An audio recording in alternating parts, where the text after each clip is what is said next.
Hello વિદ્યાર્થી મિત્રો, શ્રી કન્યા પ્રાથમિક વિદ્યાલય કાલાવડ ઈ લર્નિંગ એપ્લિકેશનમાં આપ સૌનું સ્વાગત છે. વિષય વિજ્ઞાન ધોરણ 6 ચેપ્ટર નંબર 9 સજીવો, વસવાટ અને અનુકૂલન. ફર્સ્ટ લેક્ચરની અંદર આપણે શું જોયું એ આપણે જસ્ટ રિવાઇઝ કરી લઈએ. તો એની અંદર છે એ રણ વિસ્તારની અંદર કયા પ્રાણીઓ રહે છે, બરાબર. તો એનો વસવાટ અને અનુકૂલન છે કોને કહેવામાં આવે છે, ત્યારબાદ નિવાસ સ્થાન કોને કહેવામાં આવે છે તેના વિશે અભ્યાસ કર્યો. ત્યારબાદ બે ઉદાહરણ લીધા હતા, એક છે એ ઊંટ અને માછલી, અને એ બંનેનું આપણે કમ્પેરિઝન કર્યું હતું કે માછલી છે એ જલીય નિવાસસ્થાનની અંદર રહે છે, એવી રીતે ઊંટ છે એ ભૂનિવાસ સ્થાનની અંદર વસવાટ કરે છે. ત્યારબાદ પ્રવૃત્તિ નંબર 1 છે આપણે કમ્પ્લીટ કરેલી. હવે જોઈએ પ્રવૃત્તિ નંબર 2, બરાબર. હવે છે કે કોઈ પણ પ્રકારની વનસ્પતિ છે એ બીજમાંથી ઉગે છે, બરાબર. એ તમને બધાને ખ્યાલ જ હશે.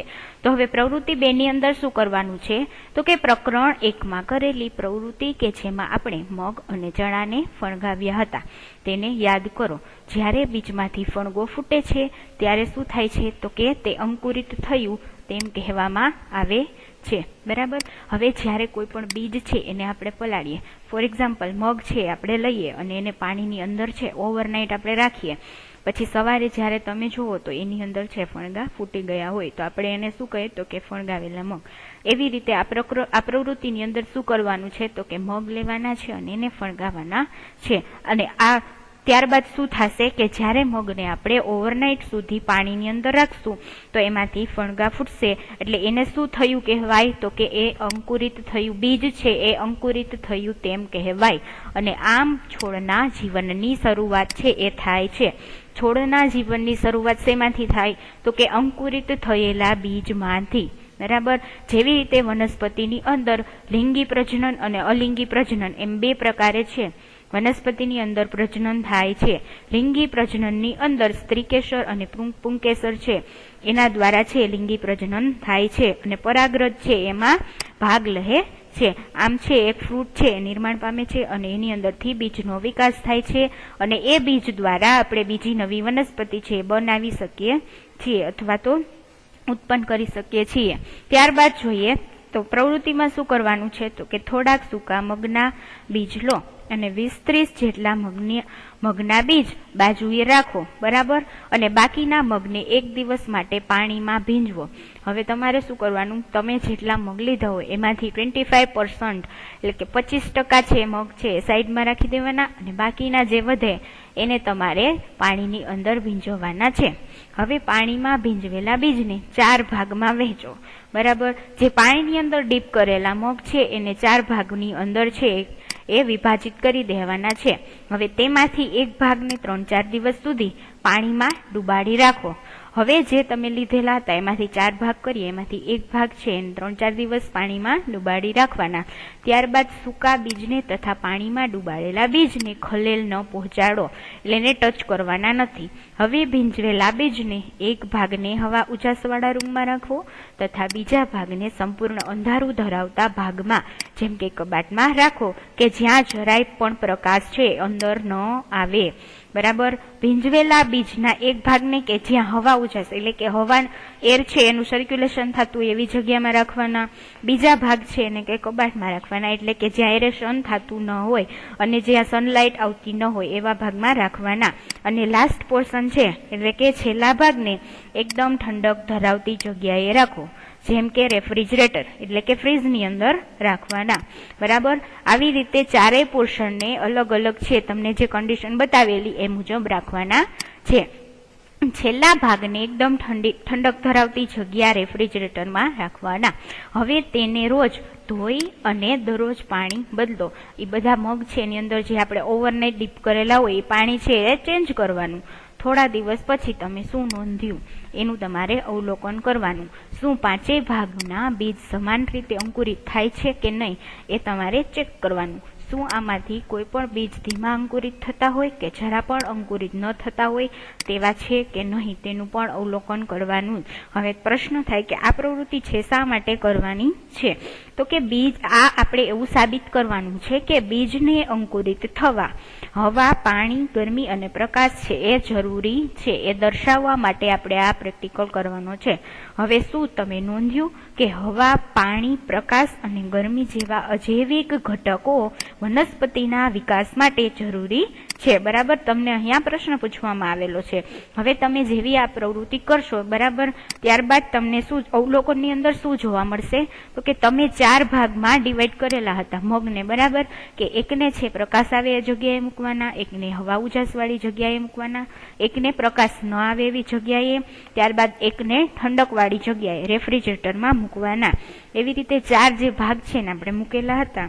તો અવલોકનની અંદર શું જોવા મળશે? તો કે હવા ઉજાસવાળા રૂમમાં રાખેલા બીજ સારી રીતે અંકુરિત થાય છે, જ્યારે સૂકા બીજ અને પાણીમાં ડૂબાડેલા બીજ છે એ અંકુરિત થતા નથી. આના ઉપરથી નિર્ણય શું આવે? તો કે બીજને અંકુરિત થવા માટે હવા, પાણી, ગરમી અને પ્રકાશ છે એ જરૂરી પ્રમાણમાં મળવા જોઈએ, નહીતર શું થાય કે બીજ છે એ પ્રોપર અંકુરિત થાય નહીં. હકીકતમાં આ અજૈવિક ઘટકો તમામ સજીવો માટે શું છે? તો કે અગત્યના છે. બધાને ખબર જ છે કે પાણી છે, હવા છે, એ બધી મેઇન રિક્વાયરમેન્ટ છે લિવિંગ થિંગ માટે. હવે આપણે જોઈએ છીએ, બરાબર, કે સજીવો ખૂબ જ ઠંડા કે ગરમ વિસ્તારોમાં પણ જોવા મળે છે, ખરું ને? તો તેઓ છે ઠંડા અને ગરમ વિસ્તારની અંદર કેવી રીતે રહે છે? બરાબર, અને ત્યાં ટકી રહેવા માટે તેઓ શું કરે છે? તો કે અનુકૂલન એવી પદ્ધતિ છે કે જેનાથી સજીવો વાતાવરણને વધુ અનુકૂળ થાય છે. હવે અનુકૂલન, જો કોઈ પણ સજીવ છે એ પોતે જે વિસ્તારમાં વસવાટ કરતો હોય એ વિસ્તારમાં જ એ અનુકૂલન સાધી શકે છે. ફોર એક્ઝામ્પલ, માછલી છે દરિયાના પાણીની અંદર વસવાટ કરે છે, સમુદ્ર, તળાવ, કોઈ પણની અંદર, બરાબર.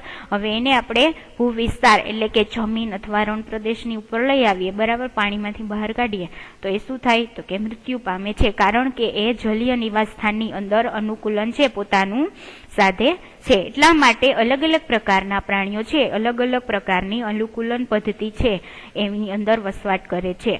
હવે અનુકૂલન ટૂંકા સમયમાં થતું નથી, કારણ કે જે તે વિસ્તારના અજૈવિક ઘટકો પણ ઘણા ધીમેથી બદલાય છે. જે સજીવો આ બદલાવ સાથે અનુકૂલન સાધી શકતા નથી તે શું થાય? તો કે મૃત્યુ પામે છે. હવે અનુકૂલન બદલાય તો જે પક્ષીઓ અથવા પ્રાણીઓ અને વનસ્પતિઓ કોઈ પણ વસ્તુ છે એ પોતાના અનુકૂલનની અંદર વસવાટ કરતી હોય, જો એની અંદર ચેન્જીસ આવે તો એ શું થાય? તો કે મૃત્યુ પામે છે. અને ફક્ત અનુકૂલન સાધનારા સજીવો છે એ જ ટકી જાય છે. વિવિધ અજૈવિક ઘટકો સાથે સજીવો વિવિધ રીતે અનુકૂલન સાધે છે, જેના પરિણામે વિવિધ નિવાસ સ્થાનોમાં વિવિધતાસભર સજીવો છે એ હાજર હોય છે. તો ચાલો કેટલાક નિવાસ સ્થાનો, ત્યાંના અજૈવિક ઘટકો અને આ નિવાસ સ્થાન સાથે પ્રાણીઓના અનુકૂલનને સમજીએ. આપણે 2 છે એ જોઈ ગયા કે ભૂ નિવાસ સ્થાન અને જલીય નિવાસ સ્થાન. નિવાસ સ્થાનના 2 પ્રકારો છે, ભૂ નિવાસ સ્થાન અને જલીય નિવાસ સ્થાન, બરાબર. એના ઉદાહરણ છે આપણે ફર્સ્ટ લેક્ચરની અંદર જોઈ ગયા. તો એની અંદર આપણે આ લેક્ચરની અંદર આપણે અલગ અલગ પ્રકારના નિવાસ સ્થાન વિશે અભ્યાસ કરીશું. તો ત્યારબાદ જોઈએ નેક્સ્ટ ટોપિક 9.3 વિવિધ નિવાસ સ્થાનો ની સફર. એની અંદર છે સૌ પ્રથમ જોઈએ આપણે કે ભૂ નિવાસ સ્થાન, બરાબર, એટલે કે એવા પ્રાણીઓ કે જે જમીનની ઉપર રહેતા હોય એને શું કહેવાય? એનું ભૂ નિવાસ સ્થાન કહેવાય. ફોર એક્ઝામ્પલ, રણ છે, મેદાન છે, જંગલ છે, બરાબર, દરિયાની આજુબાજુનો વિસ્તાર, એ બધો ભૂ નિવાસ સ્થાન કહેવામાં આવે છે. એની અંદર સૌ પ્રથમ જોશું આપણે રણ. તો કે આપણે રણના અજૈવિક ઘટકો અને તેની સાથે ઊંટના અનુકૂલન વિશે લેક્ચર 1 ની અંદર ચર્ચા કરેલી કે ઊંટ છે એ રણની અંદર રહે છે અને શા માટે એ ત્યાં રહી શકે છે એના વિશે પણ આપણે ફર્સ્ટ લેક્ચરની અંદર જોઈ ગયા. હવે રણમાં જોવા મળતા અન્ય પ્રાણીઓ અને વનસ્પતિઓ શું દર્શાવે છે? શું તેઓ પણ સમાન પ્રકારના અનુકૂલન દર્શાવે છે કે નહીં તે આપણે આની અંદર જોશું. તો આપણે સૌ પ્રથમ પહેલું ઉદાહરણ જોઈતું કે ઊંટ. ત્યારબાદ આપણે જોઈએ કે રણમાં ઉંદર અને સાપ જેવા રણના પ્રાણીઓ પણ હોય છે, જેને ઊંટની માફક લાંબા પગ હોતા નથી, બરાબર. આપણે પહેલા લેક્ચરની અંદર જોયું હતું કે રણની અંદર એકદમ ગરમી પડે છે, બરાબર, અને ઊંટ છે એના પગ છે એકદમ લાંબા હોય છે, કારણ કે રણની અંદર વધારે ગરમી પડે છે એટલે એના પગ લાંબા હોય તો એને ગરમીનો થોડોક ઓછો અનુભવ થાય એટલા માટે.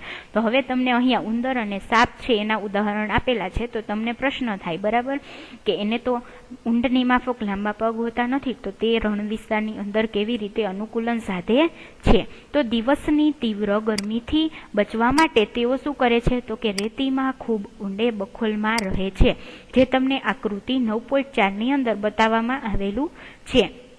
આ પ્રાણીઓ રાત્રિ દરમિયાન ઠંડક હોય ત્યારે જ શું કરે, તો કે દરમાંથી છે એ બહાર આવે છે. હવે આકૃતિ 9.5 રણમાં સામાન્ય રીતે ઉગતી કેટલીક વનસ્પતિઓ છે એ પણ દર્શાવવામાં આવેલી છે. તો પ્રશ્ન થાય કે પાણી છે, રણ વિસ્તારની અંદર પાણીની ખૂબ અછત હોય છે અને વનસ્પતિ છે એને તો પાણીની ફૂલ જરૂર હોય, તો એવી કઈ વનસ્પતિ છે કે જે રણ વિસ્તારની અંદર અનુકૂલન સાધી શકે છે. તો તેઓ રણ સાથે કઈ રીતે અનુકૂલન ધરાવે છે એના માટે છે આપણે બે પ્રવૃત્તિ કરીશું. જોઈએ તો કે પ્રવૃત્તિ નંબર 3, તો કે વર્ગખંડમાં કુંડામાં વાવેલા એક થોર અને એક પાંદડાવાળા છોડને લાવો. બરાબર, તમારે શું કરવાનું, તો આકૃતિની અંદર તમને છે સૌપ્રથમ આપણે જોઈએ તો કે આકૃતિ 9.4 અંદર તમને દરમાં રહેતા રણ પ્રદેશના પ્રાણીઓ છે એ બતાવવામાં આવેલા છે. તમે ક્લિયરલી જોઈ શકો છો કે રણની અંદર ઉપરની બાજુએ રેતાળ જમીન છે એ આવેલી હોય છે અને પાણીની અછત હોય છે. એટલા માટે આવા પ્રાણીઓ છે, ફોર એક્ઝામ્પલ ઉંદર અને સાપ છે, એ દર બનાવીને અંદરની બાજુ રહે છે કે જ્યાં ઠંડક હોય છે. હવે ત્યારબાદ જોઈએ આકૃતિ નંબર 9.5 રણમાં સામાન્ય રીતે ઉગતી કેટલીક વનસ્પતિઓ. ફાફડા થોર છે બરાબર, એવી જ રીતે બીજી ઘણી બધી વનસ્પતિઓ છે કે જે રણની અંદર ઉગે છે. તો હવે પ્રવૃત્તિ નંબર 3 જોઈએ તો કે રણમાં ઉગતી વનસ્પતિ બાષ્પોત્સર્જન દ્વારા બહુ ઓછું પાણી ગુમાવે છે, એ દર્શાવવા માટે આપણે પ્રવૃત્તિ નંબર 3 છે એ કરીશું. હવે આપણે પ્રકરણ નંબર 7 છે બરાબર, એની અંદર અભ્યાસ કરી ગયેલા તો કે વનસ્પતિની જાણકારી મેળવીએ. આપણા ચેપ્ટરનું નામ શું હતું, ચેપ્ટર નંબર 7 વનસ્પતિની જાણકારી મેળવીએ. એની અંદર પ્રવૃત્તિ નંબર 4 કે જેમાં આપણે બાષ્પોત્સર્જનનો છે એ અભ્યાસ કરેલો. વનસ્પતિની અંદર છે બાષ્પોત્સર્જનની છે એ ક્રિયા છે થાય છે. એની અંદર શું થાય, તો કે જે વધારાનું પાણી છે એ પર્ણ દ્વારા બહાર નીકળવાની પ્રક્રિયાને બાષ્પોત્સર્જન કહેવામાં આવે છે. તે મુજબ બંને છોડના કોઈક ભાગ પર પોલિથીનની કોથળી બાંધો. બરાબર, તમારે એક એવો છોડ લેવાનો કે જે રણમાં ઉગતા હોય, એની અંદર ઉદાહરણ આપેલું છે કે થોર, અને બીજું ઉદાહરણ એવું લેવાનું કે જે છે આપણે આ સામાન્ય જગ્યામાં થતો હોય, એટલે કે પર્ણ ધરાવતો હોય એવો છોડ લેવાનો. હવે એ બંને છોડને શું કરવાનું, તો કે પોલિથીનની કોથળી વડે એની એક એક ડાળીને બાંધી દેવાની અને કુંડામાંના છોડને સૂર્યપ્રકાશમાં રહેવા દો. બરાબર, એ બંને કુંડામાંના છોડ છે એને તમારે શું કરવાનું, તો કે જ્યાં સનલાઇટ આવતી હોય ત્યાં રાખવાના. થોડા કલાક પછી તેનું અવલોકન કરો. હવે તમે શું જોયું, તો અને બંને કોથળીમાં એકઠા થયેલા પાણીના જથ્થાના તફાવતને તમે નોંધ્યો કે નહીં. બરાબર, હવે તમે બાષ્પોત્સર્જનની પ્રક્રિયા વિશે છે ચેપ્ટર નંબર 7 અંદર ભણી જ ગયા. બરાબર, તો તમે શું કરશો, તો કે થોડાક એટલે કે 3 થી 4 કલાક માટે પોલિથીનની બેગ છે એ ઢાંકેલી કોથળી છે બરાબર, પોલિથીનની કોથળી ઢાંકેલો જે છોડ છે એ કુંડાને તમે બહાર મૂકશો તો તમને શું જોવા મળશે, તો કે અવલોકનની અંદર તો કે બંનેમાંથી થોર વાવેલા કુંડા પરની કોથળીમાં પાણીના ટીપા ઘણા ઓછા પ્રમાણમાં જોડાય છે, જ્યારે બીજો છોડ છે એની અંદર પોલિથીનની જે બેગ છે એની અંદર પાણીના ટીપા વધુ જોવા મળશે. એવું શા માટે થાય છે, તો કે થોરની અંદર છે તો કે રણમાં ઉગતી વનસ્પતિ બાષ્પોત્સર્જન દ્વારા બહુ ઓછું પાણી ગુમાવે છે, એટલા માટે તમને થોર છે એ જે થોર જે કુંડામાં હશે એમાં તમને પાણીના ટીપા ઓછા જોવા મળશે. હવે રણની વનસ્પતિઓ બાષ્પોત્સર્જન દ્વારા ખૂબ જ ઓછું છે એ પાણી ગુમાવે છે. કારણ શા માટે, તો કે રણની વનસ્પતિઓમાં કાં તો પાંદડાઓ હોતા જ નથી. અને આપણે ચેપ્ટર નંબર 7 અંદર ભણી ગયા કે બાષ્પોત્સર્જનની ક્રિયા થવા માટે સૌથી મહત્વનું શું છે વનસ્પતિની અંદર, તો કે પર્ણ દ્વારા જ વનસ્પતિ છે વધારાનું પાણી છે બાષ્પોત્સર્જનની ક્રિયા દ્વારા બહાર છે એનો નિકાલ કરે છે. અને કાં તો હવે રણ વિસ્તારની વનસ્પતિઓ છે એની અંદર પાંદડાઓ છે હોતા જ નથી, અને જો હોય તો કેવા હોય, તો કે ખૂબ જ નાના હોય. ફાફડા થોર છે તમે બધાએ જોયો જ હશે. બરાબર, હવે એની અંદર તમે જુઓ તો તમને છે પાંદડા છે જોવા મળતા નથી, અથવા તો તેઓ જે પર્ણ છે ખૂબ જ નાના હોય અને અથવા તેઓ કાંટાના આકારમાં રહેલા હોય છે. ફાફડા થોરની અંદર તમે જોઈ શકો છો કે ઘણા બધા કાંટાઓ હોય છે. એના જે નાના નાના પર્ણ હોય એ છે કાંટામાં રૂપાંતરિત થાય છે. તેઓ બાષ્પોત્સર્જન દ્વારા પર્ણોમાંથી ઓછું પાણી ગુમાવવામાં મદદ કરે છે. એટલા માટે જ જે આવી વનસ્પતિ છે રણ વિસ્તારની અંદર અનુકૂલન સાધી શકે છે. થોરમાં તમને જે પાંદડા જેવી રચના દેખાય છે તે હકીકતમાં શું છે તો કે તેનું પ્રકાંડ છે. પ્રકાંડ એટલે કે થડ. હવે આકૃતિ 9.5 ની અંદર એ તમે સારી રીતે જોઈ શકો છો. હવે આવી વનસ્પતિમાં પ્રકાશ સંશ્લેષણ સામાન્ય રીતે શેના દ્વારા થાય છે તો કે પ્રકાંડ દ્વારા થાય છે. પ્રકાંડ પણ જાડા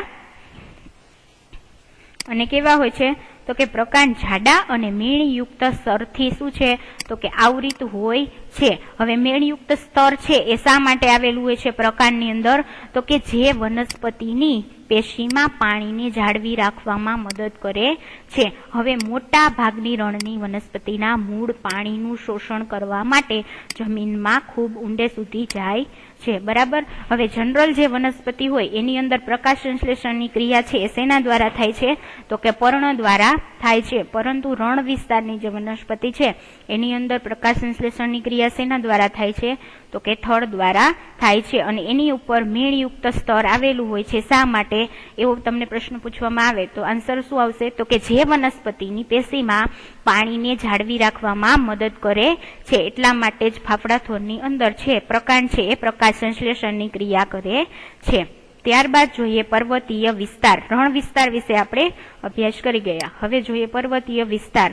તો કે આ નિવાસ સ્થાનો સામાન્ય રીતે ખૂબ જ ઠંડા અને પવનથી ભરપૂર હોય છે. હવે કેટલાક વિસ્તારોમાં તો શિયાળામાં બરફવર્ષા પણ થાય છે. પર્વતીય વિસ્તારોમાં બહુ મોટી માત્રામાં વિવિધતા ધરાવતી વનસ્પતિઓ અને પ્રાણીઓ છે એ હોય છે. શું તમે આકૃતિ 9.6 માં દર્શાવ્યા છે તેવા પ્રકારના છે વૃક્ષો જોયા છે? બરાબર. જમ્મુ કાશ્મીરની અંદર, ત્યારબાદ હિમાલયની અંદર તમને છે આવી રીતે જે આકૃતિ 9.6 ની અંદર પર્વતીય વિસ્તારની અંદર થતા વૃક્ષો છે બતાવવામાં આવેલા છે. બરાબર. એ તમે જોયા છે. જો તમે પર્વતીય વિસ્તારમાં રહેતા હોય કે તેવા વિસ્તારની મુલાકાત લીધી હોય તો તમે આ પ્રકારના પુષ્કળ વૃક્ષો છે એ જોયા હશે. પણ શું તમે આવા વૃક્ષો કુદરતી રીતે અન્ય વિસ્તારોમાંથી ઉગતા હોય તેવું નોંધ્યું છે કે નહીં? હવે આ નિવાસ સ્થાનોમાં પ્રવર્તતી પરિસ્થિતિઓ સાથે આ વૃક્ષોનું અનુકૂલન કઈ રીતે હોય છે? બરાબર. તો કે આ વૃક્ષો સામાન્ય રીતે કેવા આકારના હોય તો કે શંકુ આકારના હોય છે તથા ડાળીઓ ઢળતી, એની ડાળીઓ છે કેવી હોય તો કે ઢળતી હોય છે. હવે કેટલાક વૃક્ષોના પાંદડા સોયાકાર હોય છે અને તે વરસાદના પાણીને તથા બરફને સરળતાથી નીચે સરકવા દે છે. હવે જે પર્વતીય વિસ્તારની અંદર વૃક્ષો થાય છે તમે આગળ જ જોયા કે મયુરપંખ છે. બરાબર. એનું ઉદાહરણ છે એ મયુરપંખ છે. આકૃતિમાં તમે જોઈ શકો છો. એ કેવા હોય તો કે શંકુ આકારના હોય અને એની ડાળીઓ ઢળતી હોય. શા માટે ડાળીઓ છે એ ઢળતી હોય? કારણ કે ક્યારેક છે એ વિસ્તારની અંદર બરફ વર્ષા છે થતી હોય તો બરફ છે એ પીગળીને નીચે જતો રહે એટલા માટે એનો છે આકાર અને ડાળીઓનો આકાર પણ શંકુ આકારનો હોય છે. હવે આનાથી અલગ આકાર ધરાવતા અલગ પ્રકારની વનસ્પતિઓ. બરાબર. તો કે વૃક્ષો પણ પર્વતોની અંદર છે એ જોવા મળે છે. તેઓ પર્વતીય વિસ્તારમાં ટકી રહેવા માટે અલગ પ્રકારનું અનુકૂલન ધરાવતા હોઈ શકે છે. બરાબર. શંકુ આકાર સિવાયના બીજા પણ અમુક એવા વૃક્ષો છે કે જે પર્વતીય વિસ્તારોની અંદર જોવા મળે છે. તો તેઓ કઈ રીતે અનુકૂલન છે એ સાધતા હશે? તો કે પર્વતીય વિસ્તારોમાં રહેતા પ્રાણીઓ પણ ત્યાંની પરિસ્થિતિઓ સાથે અનુકૂલન ધરાવતા હોય છે. આકૃતિ 9.7 ની અંદર પર્વતીય વિસ્તારમાં રહેતા તમને પ્રાણીની પણ આકૃતિ બતાવવામાં આવેલી છે. હવે ઠંડીથી રક્ષણ માટે તેમની ચામડી કેવી હોય છે તો કે જાડી અને રૂવાટી ધરાવે છે. ઉદાહરણ તરીકે પોતાને ગરમ રાખવા માટે યાકને લાંબા વાળ હોય છે. આપણે આગળના લેક્ચરની અંદર જ જોયું હતું કે યાક છે, બકરી છે, એ બધા છે એ જમ્મુ કાશ્મીરની અંદર પહાડીઓની અંદર છે રહે છે કે જ્યાં ખૂબ જ છે ઠંડી પડતી હોય છે. તો આપણને પ્રશ્ન થાય કે એ બધા પ્રાણીઓ છે એ ત્યાં કેવી રીતે અનુકૂલન સાધતા હશે? બરાબર. હવે તમને હિમ ચિત્તો એટલે કે સ્નો લેપર્ડ છે એની ફિગર છે આકૃતિ 9.7 એની અંદર તમે જોઈ શકો છો કે હિમ ચિત્તો. બરાબર. કે એની ઈસ છે એ પર્વતીય વિસ્તારની અંદર રહે છે કે જ્યાં છે ખૂબ જ ઠંડી છે, તો એ કેવી રીતે ત્યાં અનુકૂલન સાધતો હશે. ત્યારબાદ આકૃતિ 9.7b ની અંદર તમને છે એ યાક બતાવવામાં આવેલું છે. આકૃતિ 9.b ની અંદર તમે ક્લિયરલી જોઈ શકો છો કે યાક છે એ એકદમ વધારે રૂવાડી ધરાવતું છે સ્તર છે એ બહારની બાજુ ધરાવે છે અને આ સ્તર છે એ તેમને છે ઠંડી સામે રક્ષણ આપે છે. ત્યારબાદ આકૃતિ 9.7c ની અંદર તમને પર્વતીય બકરી, બરાબર, આકૃતિની અંદર તમે જોઈ શકો છો કે પર્વતીય બકરી છે બતાવવામાં આવેલી છે. એની અંદર પણ સૌથી બહારનું લેયર એક ઘટ્ટ છે એ વાળ ધરાવે છે. શા માટે? કારણ કે એ પણ તેને ઠંડીથી રક્ષણ આપે છે, બરાબર. હવે આવી રીતે હિમચિત્તો છે એનું શરીર, પગ અને પંજા પર ગાઢ રૂવાટી હોય છે. હિમચિત્તો છે એના શરીર, પગ અને પંજા ઉપર કેવી હોય તો કે ગાઢ રૂવાટી હોય છે. આ રૂવાટી શા માટે હોય છે તો કે જે તેને બરફ પર ચાલતી વખતે ઠંડીથી બચાવે છે, બરાબર. હવે પર્વતીય બકરીઓ પણ મજબૂત ખરીઓ ધરાવે છે. ખરીઓને ઇંગ્લિશમાં હૂવ્સ તરીકે ઓળખવામાં આવે છે, જેથી ખડકાળ ઢાળ પર દોરી જાય છે. દરેક પ્રાણીઓ છે તમે જોયા હોય, બરાબર, તમે પ્રાણીઓ બધાએ જોયા જ છે કે ગાય, બકરી, ભેંસ એ બધાને પગની અંદર નીચેના ભાગમાં જે ખરી છે આવેલી હોય છે. એ શા માટે આવેલી હોય તો કે જ્યારે પ્રાણીઓ છે એ કાંકરા છે, કાટાળી જે જમીન છે એની ઉપર ચાલતા હોય તો એ ખરીઓ છે તેને એનાથી રક્ષણ પૂરું પાડે છે અને એટલા માટે એ એવા પર્વતીય વિસ્તારની અંદર છે અનુકૂલન સાધી શકે છે. પર્વતીય પ્રદેશોમાં જેમ જેમ ઊંચાઈએ જઈએ તેમ તેમ આસપાસના વિસ્તારો છે એ બદલાય છે અને વિવિધ ઊંચાઈ પર જુદા જુદા અનુકૂલન સાધતા તમને પ્રાણીઓ અને વનસ્પતિઓ જોવા મળે છે, બરાબર. આ થઈ ગયું. હવે ત્રીજો ટોપિક જોઈએ એની અંદર ભૂનિવાસ સ્થાનની અંદર ઘાસના મેદાનો. હવે જોઈએ તો કે સિંહ જંગલમાં કે ઘાસના મેદાનમાં રહેતું સશક્ત પ્રાણી છે, જે હરણ જેવા પ્રાણીઓનો શું કરે તો કે શિકાર કરી અને તેને મારી શકે છે. તે રંગમાં આછા ભૂખરા રંગનો હોય છે.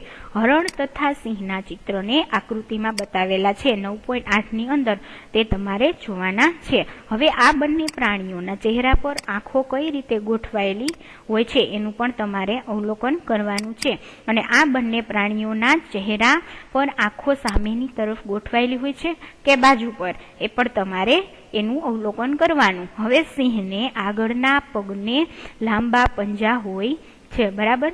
સિંહને આગળનો જે પગ છે આકૃતિની અંદર તમે જોઈ શકો છો એની અંદર લાંબા પંજા હોય છે, જેને આંગળીઓમાં અંદર પણ ખેંચી શકાય છે. શું સિંહના લક્ષણો તેને જીવવા માટે કઈ રીતે ઉપયોગી છે, બરાબર, એનું આપણે આમાં અભ્યાસ કરવાનો છે. હવે તેનો આછો ભૂખરો જે રંગ છે, બરાબર, સિંહનો છે જે આછો ભૂખરો રંગ છે એ જ્યારે શિકાર માટે ફરે છે ત્યારે ઘાસના મેદાનમાં છુપાવવા માટે છે એને મદદરૂપ થાય છે, બરાબર. સિંહનો રંગ શા માટે એવો હોય છે તો કે જ્યારે એ શિકાર કરવા જાય ત્યારે ઘાસમાં છુપાઈ જાય છે, એટલા માટે એનો રંગ છે એ આછા ભૂરા રંગનો હોય છે. હવે ચહેરાની આગળ તરફ રહેલી આંખો તેને શિકારના ચોક્કસ સ્થાન વિશે ખ્યાલ આપે છે. તો હવે આગળ આપણને પ્રશ્ન પૂછેલો તો કે સિંહ છે એની આંખો છે સાઈડની બાજુ હોય કે સામેની બાજુએ, તો કે ચહેરાની આગળની તરફ છે એ રહેલી હોય છે. હવે હરણ પણ જંગલ અને ઘાસના મેદાનમાં રહેનારું અન્ય એક પ્રાણી છે. હવે જંગલની વનસ્પતિના મજબૂત પ્રકાંડને ચાવવા માટે મજબૂત દાંત છે હરણની અંદર આવેલા હોય છે. હરણને તેનો સિંહ જેવા શિકારી પ્રાણીઓ દ્વારા શિકાર ન થાય અને તેમનાથી બચવા થાય તે માટે શિકારી પ્રાણીઓની હાજરી જાણવી જરૂરી છે. હવે શિકારીની હલનચલન સાંભળવા માટે જે હરણ છે તેના કાન કેવા હોય છે તો કે લાંબા હોય છે અને માથાની બાજુ પર રહેલી આંખો તેને ખતરાની જાણ માટે દરેક દિશામાં જોવા માટે મદદરૂપ થાય છે અને હરણની ઝડપ તેને તેના શિકારીથી દૂર ભાગવામાં મદદરૂપ થાય છે.